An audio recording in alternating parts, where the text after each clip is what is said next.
नमस्कार मैत्रिणींनो, स्वयंपाकघरमध्ये तुमचं स्वागत आहे। आज मी अळूवडी बनवणार आहे। तर ही बघा, ही अळूची पानं आहेत। वडीची पानं वेगळी येतात आणि भाजीची पानं वेगळी येतात। मी ही स्वच्छ धुवून घेतली आहेत। तर ह्याचा देठ जो आहे ना, तो आपल्याला काढून घ्यायचा आहे, म्हणजे त्याचं कचकच लागत नाही आपल्याला खाताना। हे करायच्या आधी आपण हे बघा, इथे दाखवते तुम्हाला, एवढी चिंच आणि हा एवढा गूळ घेतला आहे। ते गरम पाणी घालून आपण भिजत ठेवूया, तोपर्यंत ते मऊ होईल। म्हणजे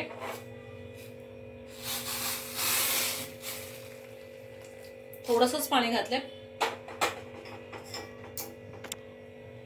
गूळ आणि चिंच भिजती आहे, तोपर्यंत आपण अळूची पानं साफ करून घेऊया।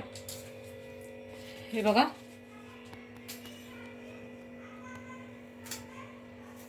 अलगद हाताने तुम्ही ही शीर एक एक काढायची त्याची।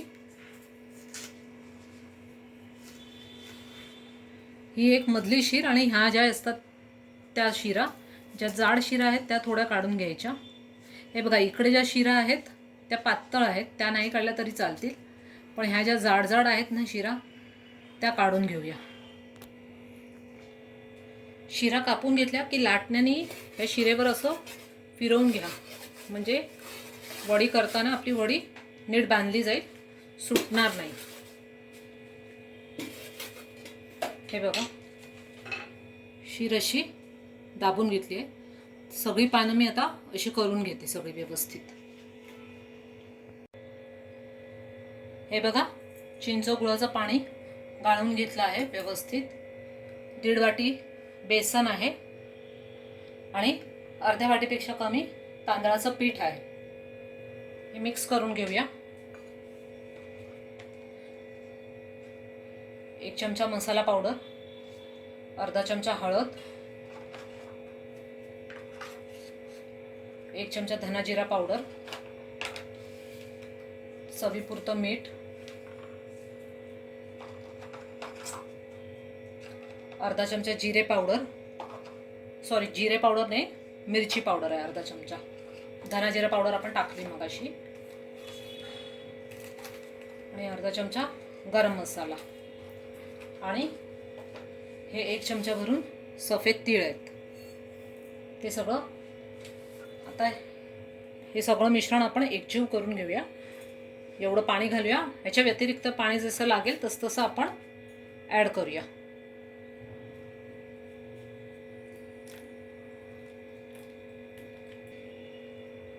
हे बघा, चिंच गुळाचं पूर्ण पाणी वापरून झालंय। अजून साधं पाणी आपल्याला लागेल, ते साधं पाणी आपण थोडं थोडं करून ह्याच्यात ॲड करूया।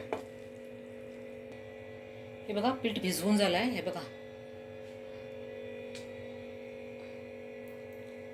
अशी कन्सिस्टन्सी ठेवा त्याची, की तुम्ही हातात घेतलं तर खाली पडेल।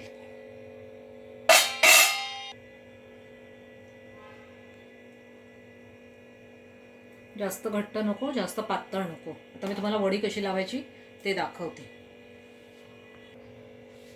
हे बघा, वडीचं पान असं उलट्या बाजूने ठेवून घेऊया, आणि हे बेसनची पेस्ट अख्खी व्यवस्थित इव्हनली त्याला लावून घेऊया। हे बघा, एका पानाला हे व्यवस्थित लावून झालं आहे मिश्रण। आता दुसरं पान घेऊया। हे दुसरं पान आता असं उलटं ठेवून त्याला सेम असंच हे मिश्रण लावून घेऊया। अशी एकावर एक आपण 5 पानं लावून घेऊ।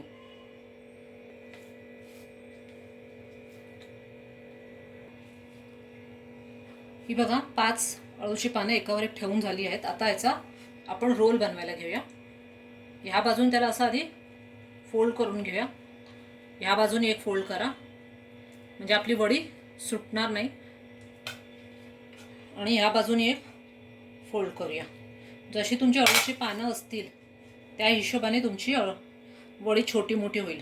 आणि इथे जिथे जिथे आता हे मिश्रण नाही आहे तिथे तिथे थोडं थोडं मिश्रण लावत घेऊया।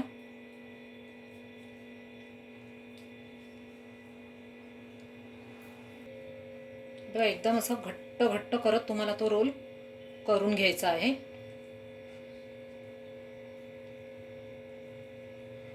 सगळ्या बाजूनी त्याला व्यवस्थित सील करून घ्या।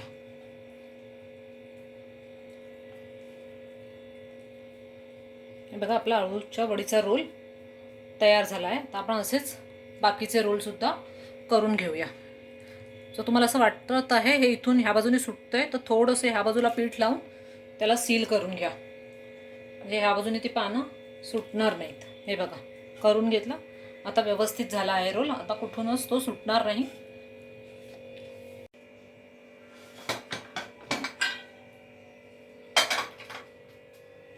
हे बघा कुकरला ठेवली होती मी अळूवडी शिजायसाठी आणि हे बघा 3 शिट्ट्या झाल्या आहेत.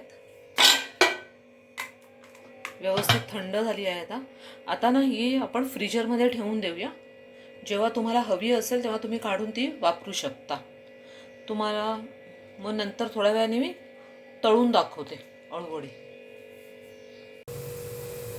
हे बघा एका बाजूला झाल्या तर आता पलटी करून घेतात. आता दुसऱ्या बाजूलाही करूया.